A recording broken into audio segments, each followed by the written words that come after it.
I thought that I had sold out of these shirts years ago, but I found one. How exciting. Welcome back to the channel.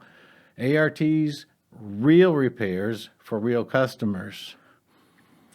You know, most of the time we have some serious furniture repairs that we have to bring into the shop, but occasionally we're able to do one at the residence. This is a very simple one, but thought you would enjoy going to the residence with us. Here you go.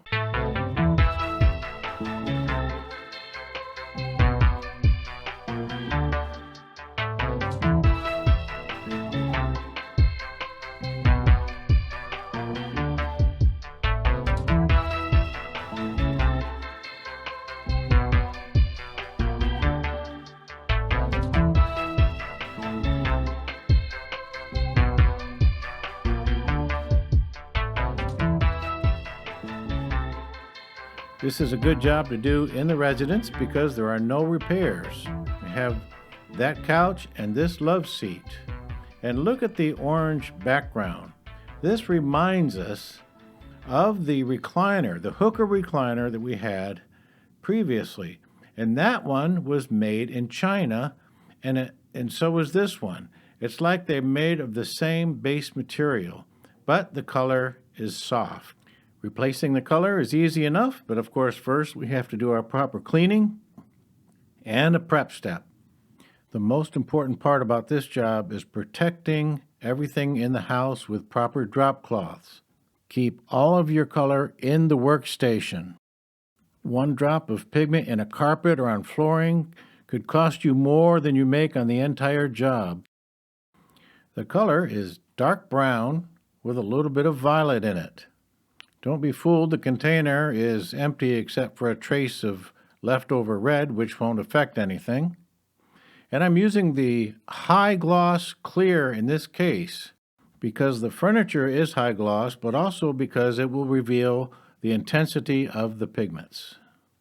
Here I'm adding cross linker and flex additive because the cushion is low density, except for the arms.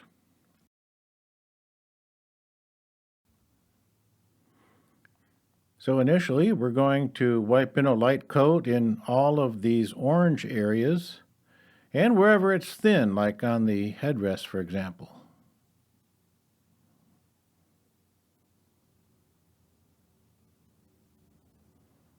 Not trying to cover everything at this point, using a bounty towel in this case to wipe it because it doesn't wipe it on quite so thick.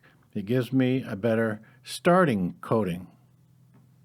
And as you can tell, Aranita is here recording this a little bit as we go along and making sure that I'm working.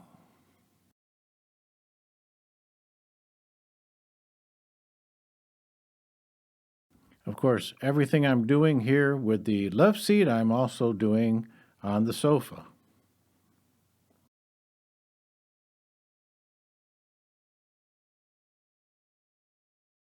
We didn't have to spend much time drying this as we finished with the next piece. The first one was dry.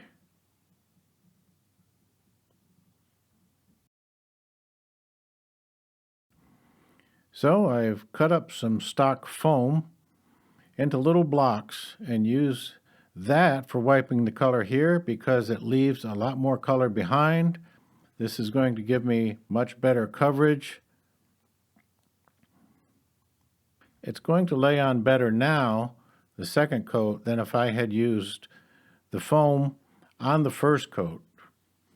It's going to be more even now instead of streaked. One of my objectives is to not on purpose spray this because we're going to get some highlights through. We're going to get some dark and some light print here, and with a sprayed solid coating, we're going to miss that opportunity. Of course, that means we don't need to bring spray equipment into the house too, so that's a bonus.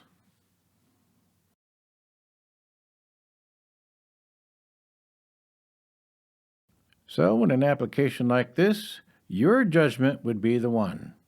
There's no really right or wrong. When it comes to making the print, just do how you see fit. Bear in mind, we have drop cloths everywhere and we're being extra cautious.